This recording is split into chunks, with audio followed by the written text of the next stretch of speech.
ready for a wild ride? It's Park Talk Radio. D&B taking shots with hot takes as their ammo. We're talking theme parks, news updates, rides and more. Hold on tight, cause we're about to soar. Talking park, we won't hold back, we're letting it all out. Talking park, get your ears ready, cause we're gonna shout. We'll dive into the ride, some anecdotes, and all fun. No filter here, just two guys trying to be number one. Hello, welcome on into your most inconsistent and wonderful podcast following your theme parks around the world, both focused in Orlando, Central Florida, the West Coast, California, all over your regional states parks and international global focus. This is Park Talk Radio. And I appreciate you checking us back in. And us checking back in. And by us, I mean it's me. It's Bill. Or, we'll get to that in a moment. I apologize, as always. It seems I'm always apologizing for our absence. It's been tumultuous times. Work, life, families, jobs, houses, and so on. But I'm here. Solo, Bolo. We're going to have a little change of pace. For the foreseeable future, our bunch of shows are going to be solo, a little shorter, closer to half an hour, but still covering theme park news. You may get a couple more shows a week, but still, nonetheless, the focus and goal, one show a week, minimum 30 minutes, and having at least one of us talk, and that be either myself, Dave, maybe even Brennan, but definitely one of us, with the ideal having a combination of several of us on the show at a time. Things just got a little too heavy, too busy, and it's hard to commit when this is your hobby. As much as I love my hobby, I got several of them, and theme parking is still one of the top. So that's why I'm here. I'm back.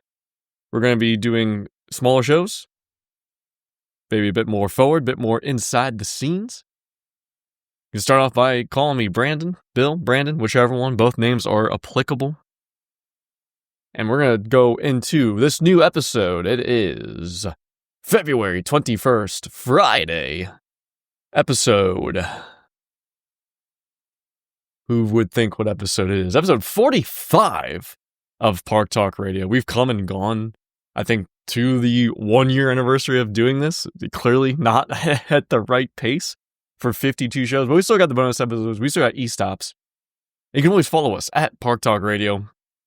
Content creator Brennan, always creating that content, putting out the good stuff, and making sure you know what's going on across social media platforms at Park Talk Radio. TikTok, Instagram, Facebook. Follow us, love us. We're on that blue ski now. I post what I can. But that's where you can find us and get what's the good. You can also follow us on all your podcast platforms. Park Talk Radio is the search. You hit subscribe, you know what's going on. You get those episodes as soon or as little as they come out here. We also got a phone number. We had a wonderful voicemail last episode from somewhere deep into the recesses of jail. Got Dave all shook up, probably why he's not here. That's 407-490-2220 is how you can give us a voicemail or text message, as well as the good old Gmail, parktalkradio@gmail.com. So with today's episode 45 coming back in, we're going to talk, first off, exciting regional park news. We're going to be a bit more focused on these smaller episodes as we have limited time. But don't worry, I got an e-stop coming out for you in the next day or so before the typical Tuesday drop. Yes, where our new drops are going to be on Tuesdays as well. This episode's coming out today.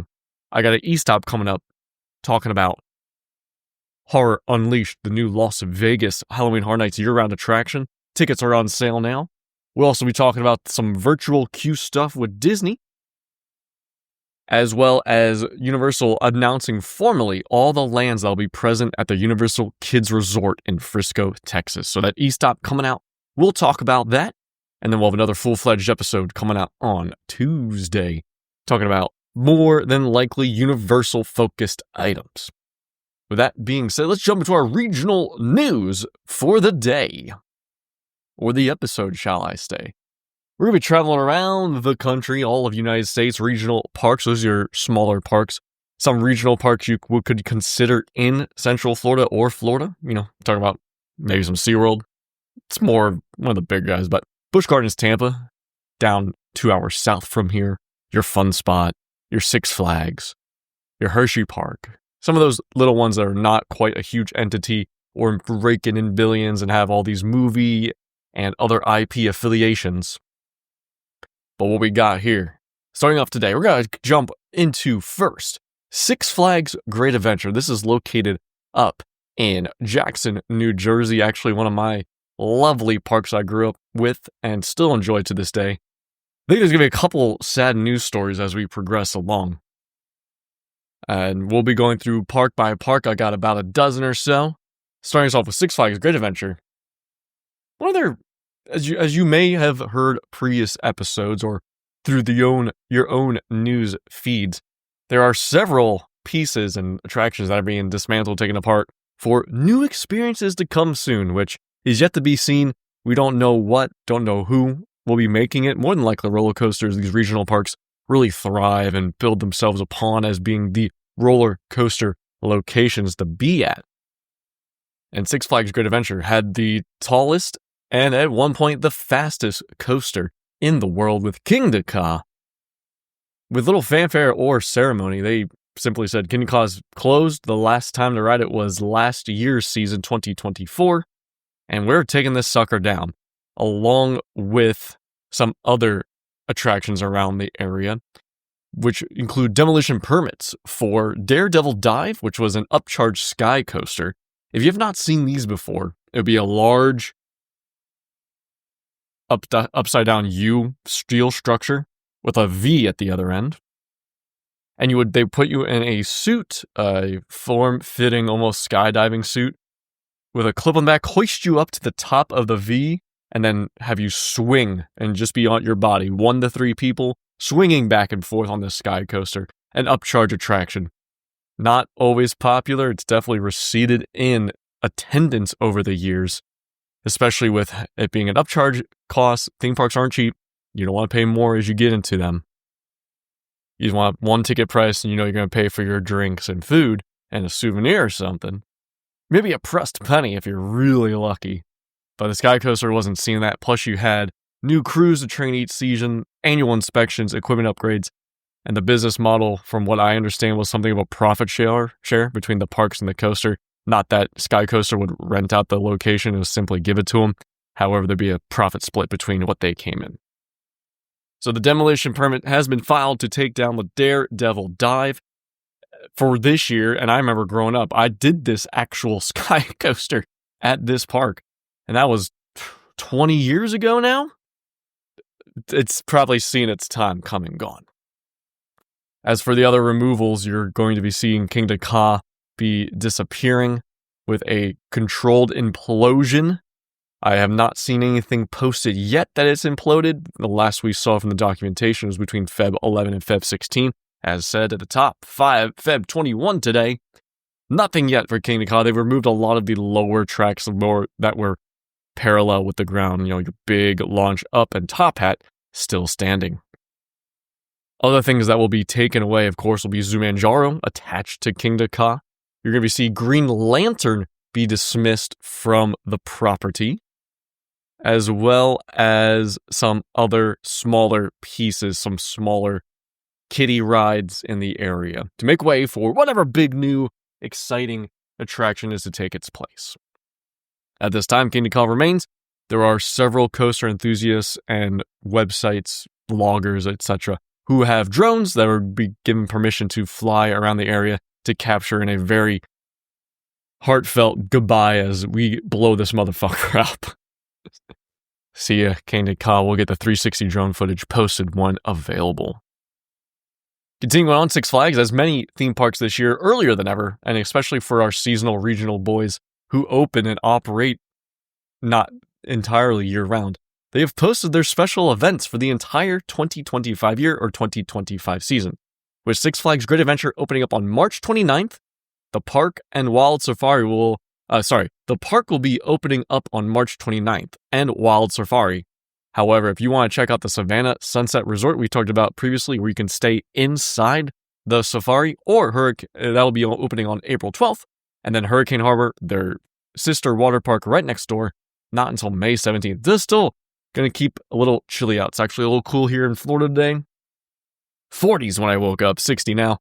It's snowing up in Pennsylvania, which means New Jersey is right next to that. Not too much more going on over at the old Six Flags Great Adventure. You're going to be seeing Spring Break Days taking place April 12th through 20th. Not sure what that even entails, except, hey, maybe you don't want to come. It's spring break out here. There will be no titties a-flopping. Star Spangled Nights, fireworks on July 4th and 5th. And then the rest of the summer season will fall under the new Summerbration celebration that is coming to many parks this year. However, there's no details. That will be followed up in a future sode. Fright Fest returns to select nights this fall, September 12th to November 2nd. A nice, well done, Fright Fest is across all Six Flags locations. I did Magic Mountain 2 years ago now, and it's pretty good. Great Adventure, don't know, but surely it must be not too bad. And you have Kids Boo Fest and Oktoberfest right around the same time during the day and weekends. And finally, Six Flags Great Adventure will host Holiday in the Park once again, November 22nd to January 4th, and then January 4th will be likely the last day of seasonal operation, which is good. A lot of bad news that we're losing King to Ka. Green Lantern Coaster sucked. It was a stand-up one that just crushed your taint and dick and balls. And the kiddie rides are not a giant loss for most thrill seekers, but that's what you got. And in closing news, positive for Six Flags Great Adventure.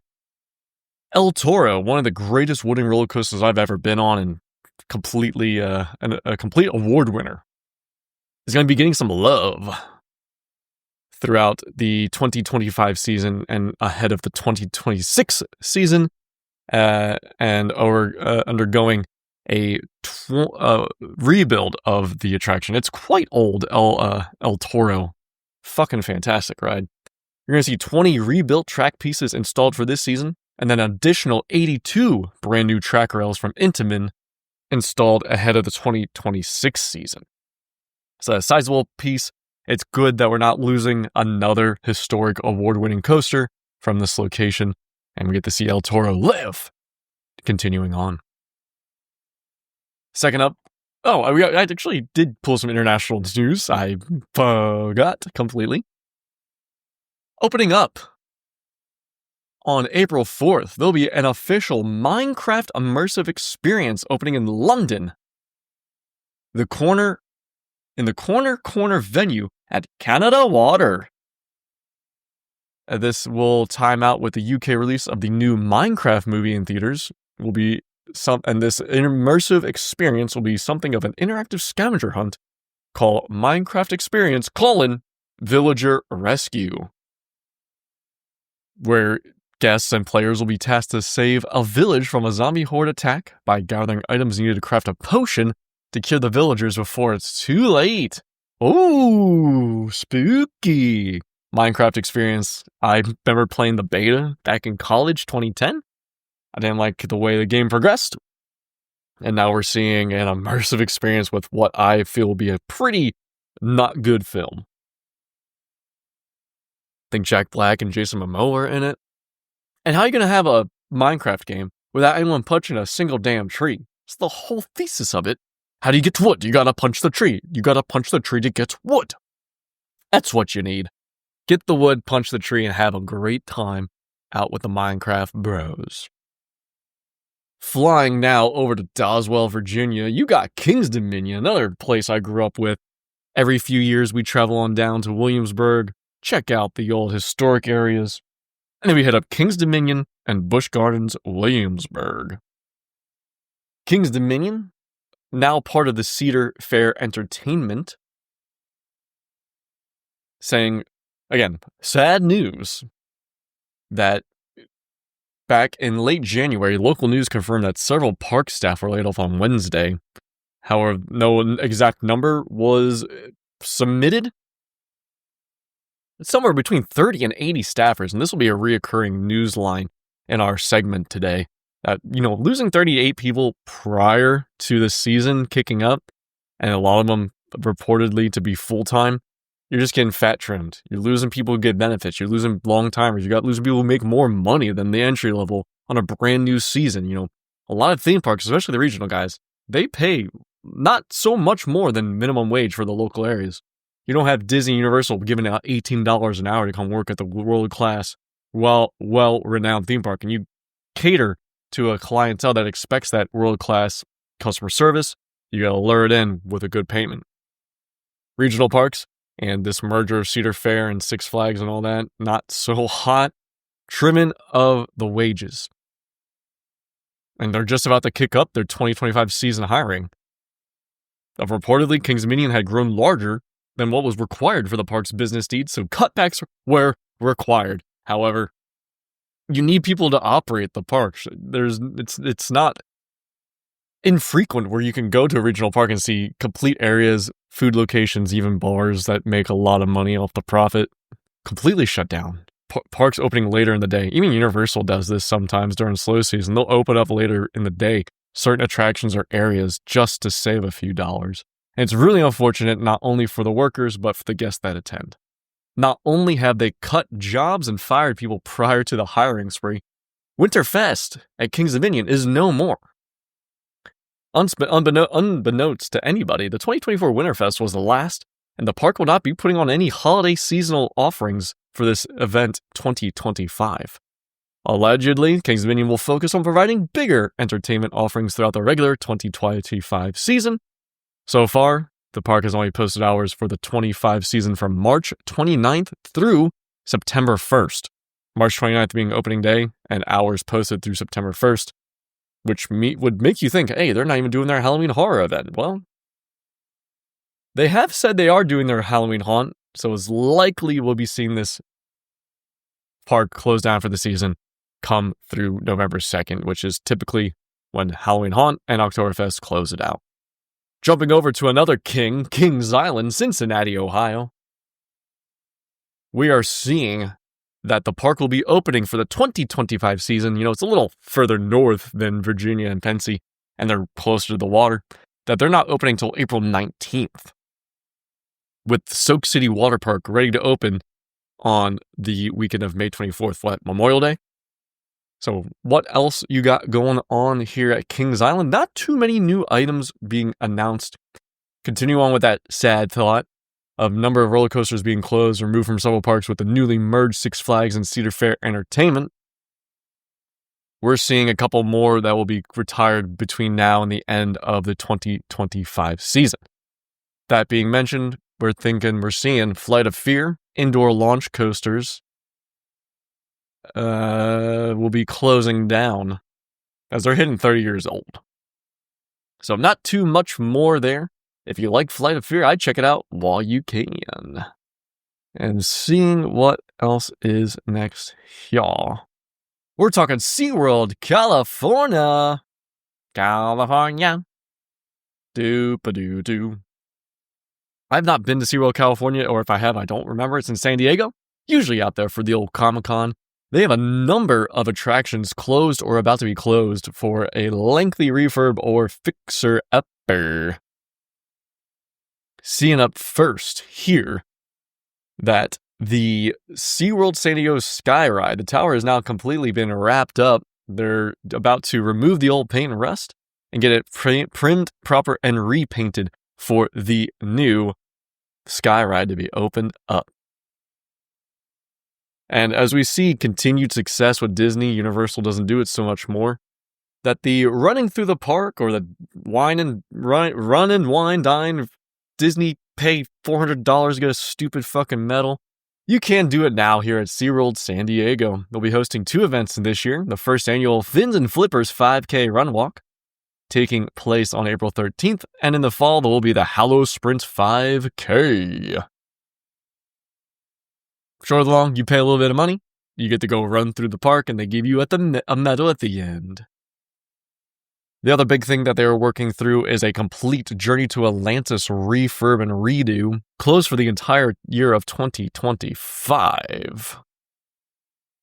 You'll be seeing this piece get its newest additions as we work through a complete reinvention paying tribute to the original beloved version, while adding new elements to create a more exciting and immersive experience than ever before.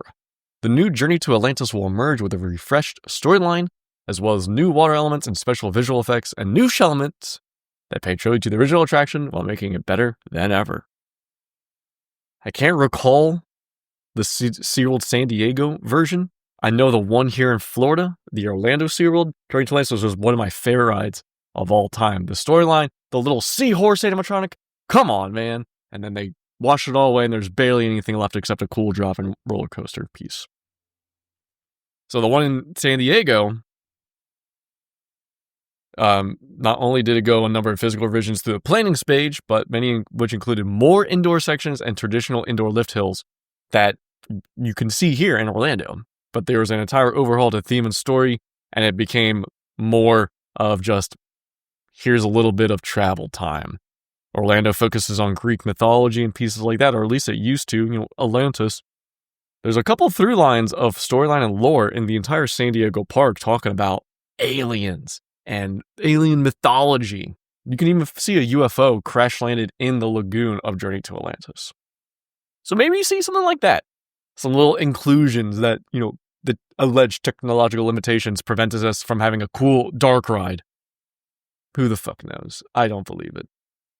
I think it'll be rather cool. I'm glad to see that they're giving a tried, true, and loved attraction some actual love. Looking forward to the POV for our locals over in the West Coast. The other thing that's coming this year, which was supposed to open up last year, but is now this year since Atlantis is next year, we got Jewels of the Sea. The Jellyfish Experience will be a cool, interactive, and close-up exhibit of the jelly species with a couple pieces of storytelling, kaleidoscope of colors, and shapes in 3 unique galleries.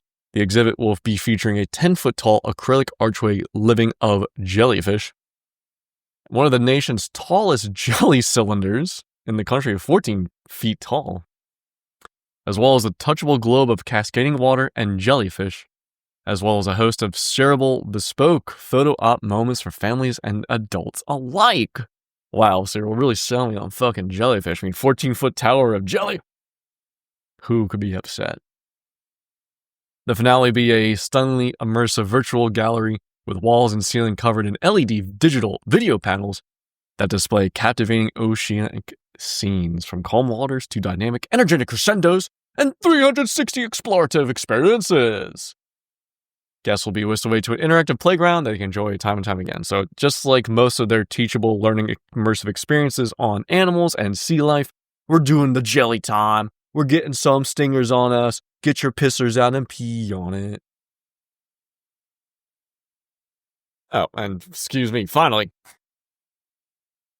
SeaWorld San Diego confirmed that they will be hosting the summer concert series once again with several artists and singers. So far, the list includes Baby Bash, the Yin Yang Twins. Holy fuck, they're gonna have Soulja Boy and Bow Wow together on the same day, July 12th.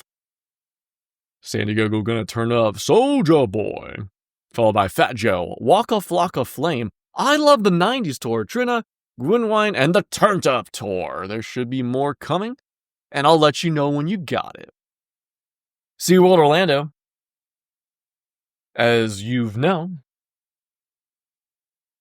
the Wild Arctic Theater that had the old ride has been closed for a long time for many reasons, and they're still looking and wanting to incorporate the world's first fully immersive Arctic flying theater.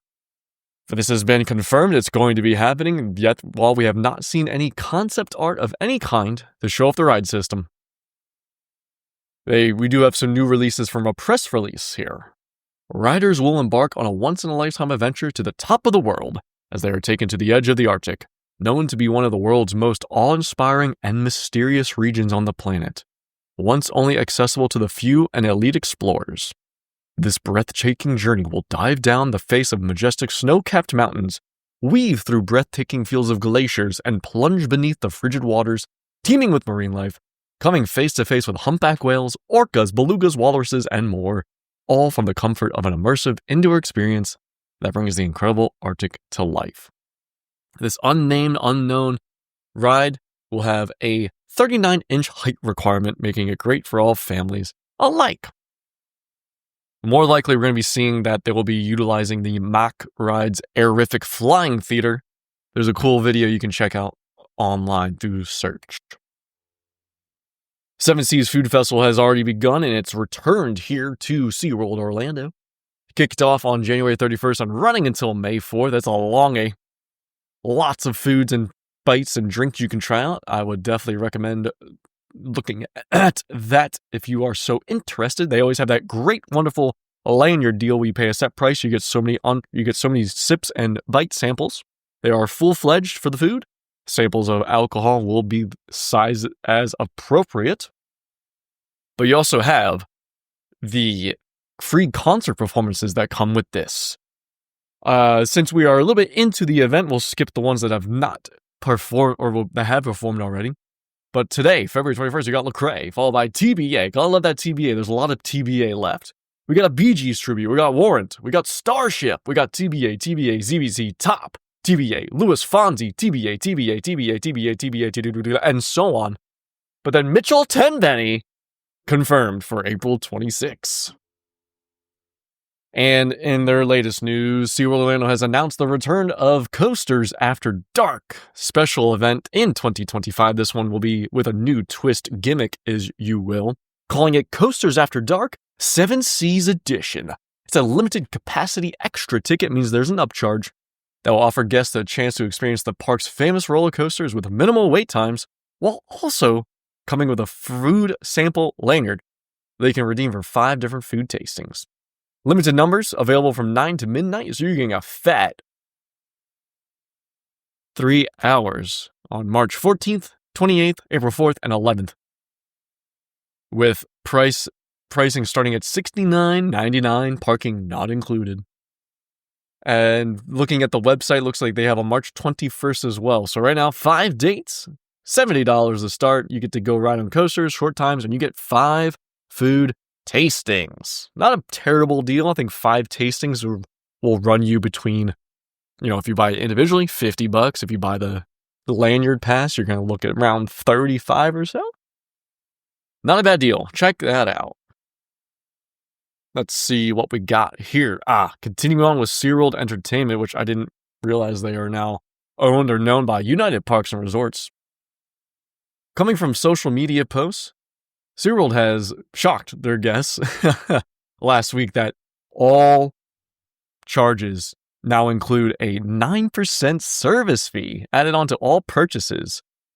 Last year and even last week, it was only 5%, which is bullshit. There should be no percent. But now they've tacked it and jumped it up to 9% here to go on. Now, I'm also reading that there was a lawsuit filed against them last year in 2024 about this additional 5% surcharge. Noted as there's an excuse to recoup some pandemic losses, but it's fucking lame. Even with credit card processing fees, if you pay with cash, it's still there. Now, this is enough for me not to go to the park, or at least to not spend nearly enough. But come on, 9%? Fucking losers. That's certainly not going to the animal. Kennywood, I do it for Dave. Kennywood, Pittsburgh, Pennsylvania. Kennywood has confirmed the park will be opening for the 2025 season on April 12th as part of 412 Day, 412-day celebration. I'm guessing it's the area code. The park's newest character, Tuft, the Kennywood Easter Bunny, will make an official debut as part of the park's excellent Easter celebration event taking place April 12th through the 27th. According to Kennywood, 2025 will be a big year for the parks, as it will be the longest season ever in the park's 127-year history, as it will stay open for various events through January 4th, 2026. So April 12th, 25 to Jan 4th, 26. This year will also mark the return of Steel Curtain to the coaster lineup. No official opening date. You will also see Idlewild and Soak Zone opening on May 17th, and the Sandcastle Water Park on May 24th. As well as other water parks, you still got a Wet n Wild hanging around here, friends, over in Hawaii. They're adding a brand new attraction, Volcanic Wedgie, which fascinating and so neat that they went through with that naming of that particular attraction. White Wall Hawaii, adding Volcanic Wedgie to the park as a new attraction this year of our Lord 2025. Guests will slide through a volcano from a nearly 65-foot tall tower, passing through seizure flashing lights and rumbling sounds as you speed down your body up to 26 miles per hour. In corporate news, not quite Universal, but still concerned, Comcast put out their fiscal report saying that the revenue and attendance for Universal Parks is currently flat, meaning stagnant, in comparison to the same time last year.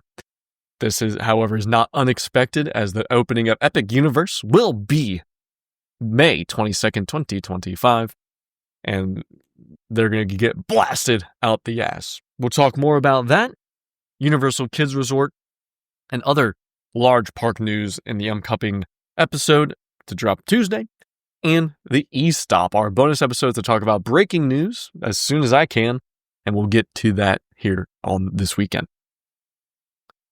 Hershey Park, why, another fantastic love of mine, a beautiful regional park located in Hershey, PA, of course.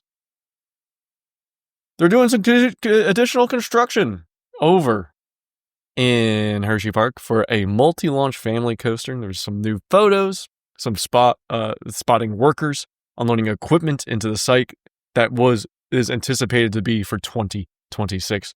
No other updates at this time regarding the family launch coaster. What has been announced and continuing is the Twizzlers Twisted Gravity.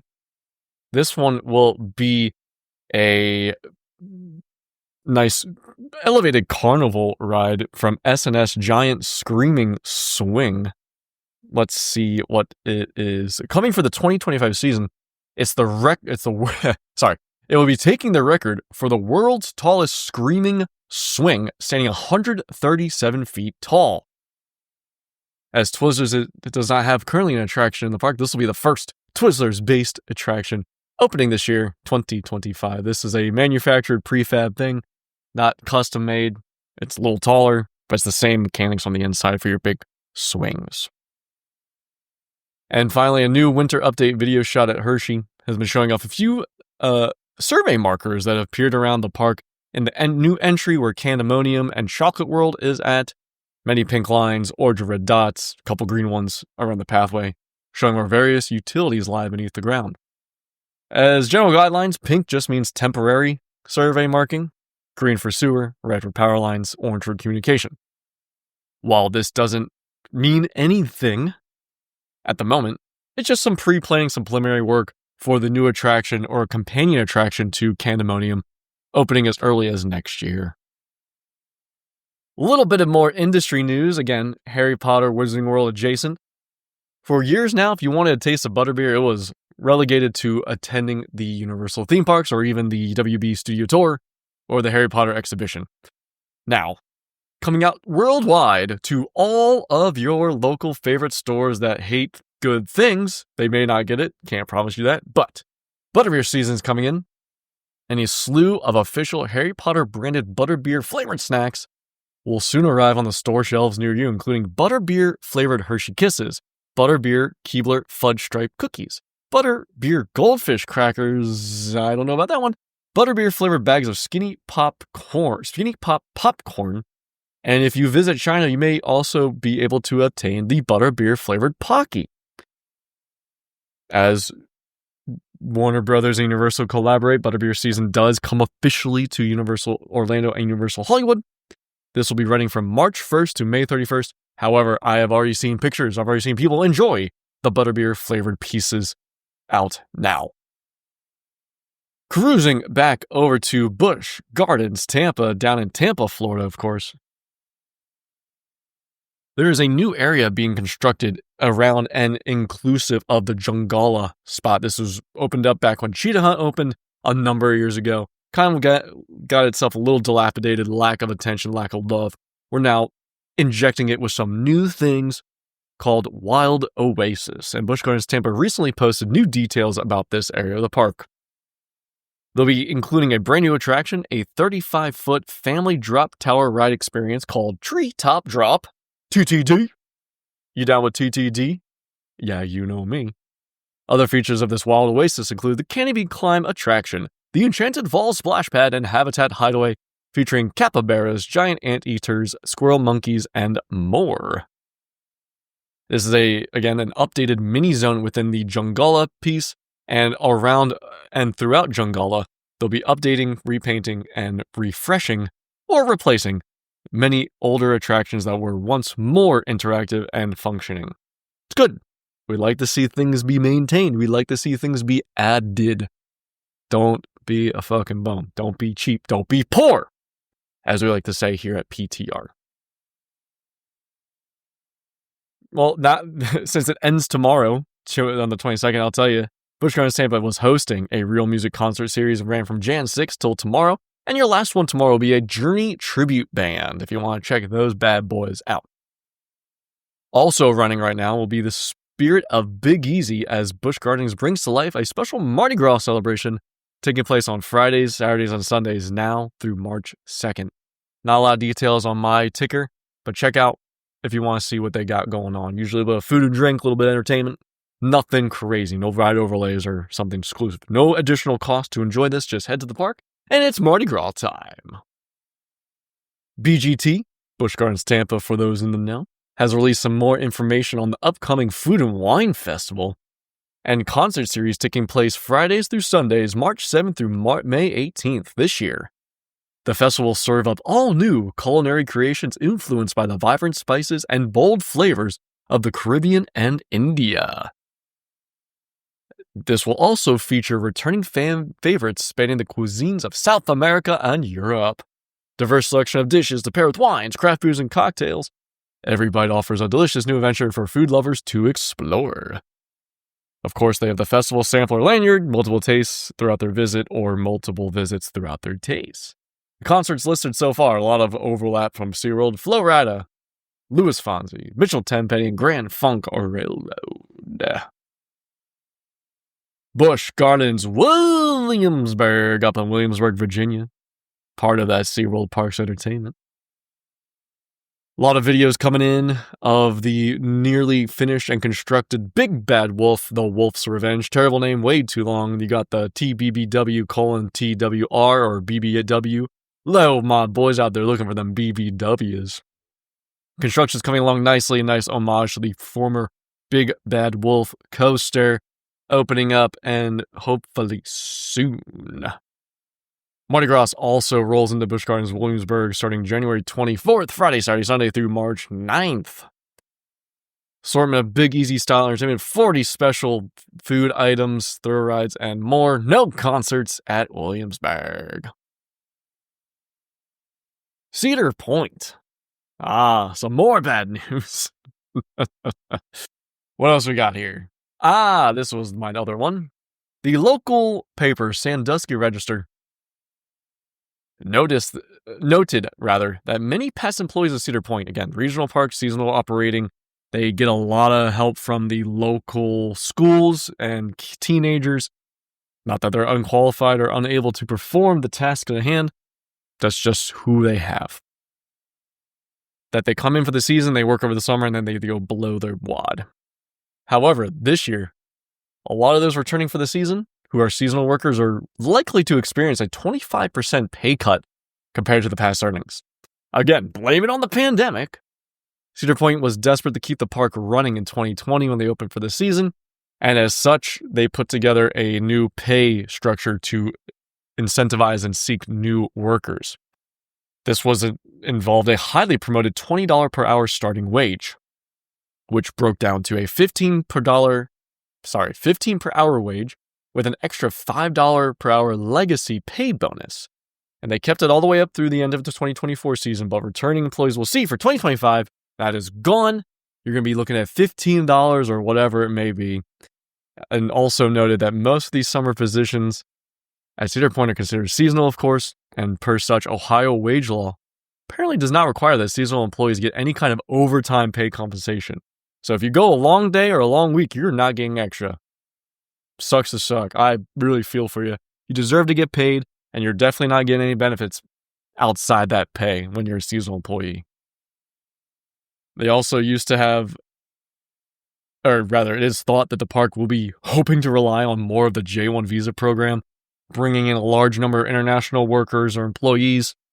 that get paid $300 to $500 per month, or rather, they similar to a college program with Disney, they pay the park $300 to $500 a month to stay in the nearby residences for a nice subsidized piece there.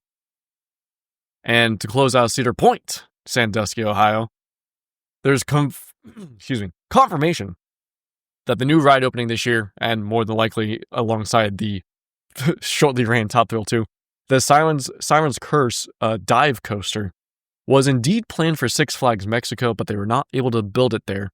And fortunately, I guess, that Cedar Point was able to pick up Siren's Curse. I apologize. This is a official tilt coaster, and based on, how convenient, this worked out in Cedar Point's favor, that the internal guest surveys, they clearly have said that they've been seeking and asking for a tilt coaster, so we're happy to add it to our summer 2025 lineup.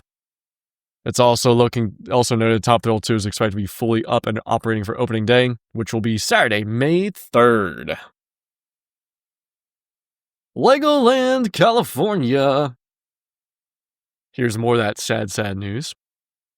As with Legoland, Florida, that I will get to here next, California is doing a large layoff. Gotta save money. We've made only $5. We only made $500 million of profit. We need $501 million. Fucking rats. They laid off 97 team members, all from the entertainment department, 87 performers, and the rest are stage managers, which I could do the math, guys. 10 stage managers here. 97 positions being a mix of full and part-time positions within the park. This is going as such as Merlin, the owner and operator of the Legoland resorts, looking to outsource their entertainment needs to third parties. And based on the entertainment company that I've been told, it's not going to go well. They don't treat their staff right. They don't treat performers right. And it's just really shitty that Legoland Merlin is doing this. So you had 97 at California. Over at Legoland Florida, they laid off 234 employees. 75% being of entertainment. Advance notice was given a week before saying, all right, you're going to be laid off at the end of this period between March 25th and 7th. That's about 2 weeks. Those will be your last days of work. Again, Merlin's looking to outsource their entertainment needs through a third party, save some money. And that just means save some more money from HR. Tragic. And especially with Legoland Florida. Used to be Busch Gardens. Old, long time, small, beautiful, organic, natural garden park. Had a Ferris wheel and some small attractions. But the big one was the long-standing ski show. Big ski show, world-renowned, award winners were in it. And they kept doing it after Legoland purchased it, Merlin, whomever. Ski show got cut, decimated back in December, and that's clearly not coming back. And now we just lost another 200 plus staff because money. That wraps it up for our regional tickets or regional news. The teases coming up in Tuesday's episode 46 and coming up this weekend. E-Stop. Walt Disney World announces standby queue opening date for Tiana's Bayou Adventure and Guardians of the Galaxy Cosmic Rewind starting on February 25th. I'll get to it more, but no more virtual queue. Fuck the virtual queue. And Universal has announced and put on sale tickets for Universal Volcano Bay Nights. Select nights for select time. You get to go on attractions or short waits. You get some food included, and you'll be damned if you won't be allowed to buy some drinks. Teased and ready for more. I got you. Come on back, and we'll talk some more park. Again, guys, thank you all so much for your patience. Come on and listen. I like doing this shit. I want to keep talking park. I want you to keep listening. And you can be involved. Once again, Park Talk Radio across all your podcast places at Park Talk Radio on all your socials. 407-490-2220 for your voicemails, texts, and other things of note. And then parktalkradio@gmail.com if you want to show some long-form written love. We'll see you later. We'll do it later. We'll talk later. Brandon's been with you, and we'll see you in the park.